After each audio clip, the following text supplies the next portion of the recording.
নবী বলে দিয়েছেন, যাদের স্বামী দেশের বাহিরে থাকে অথবা বাড়ি থাকে বউ, স্বামী থাকে অন্য জেলায়, ওই নারীদেরকে নবী উপদেশ দিয়েছে তোমরা সুন্দর পোশাক পরো না, ভালো করে সাজগোজ করিও না, কারণ অন্য কোন পুরুষের নজর তোমার দিকে পড়তে পারে।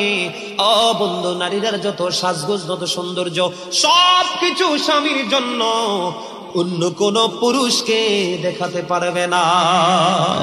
নারীরা হলো গোপনীয় জিনিস। কি জিনিস? গোপনীয় জিনিস। তারা থাকবে পর্দার ভিতরে, ঘর থেকে বের হলেও পর্দা নিয়ে বের হবে। যখন মহিলারা পর্দার বাহিরে চলে আসে গো, আমার নবী বলেছেন শয়তান তখন তাদেরকে দেখে উকি ঝুঁকি দেয়। মহিলারা যখন বন্ধু পর্দার বাইরে যায় দর্শনের শিকার হয়। কথা বলে না? আজকে পৃথিবীর ইতিহাসে তথা বাংলাদেশের ইতিহাসে দেখেন, একটা ইতিহাস দেখাতে পারবেন না একটা পর্দাশীল নারীর জীবনে কোনো কলম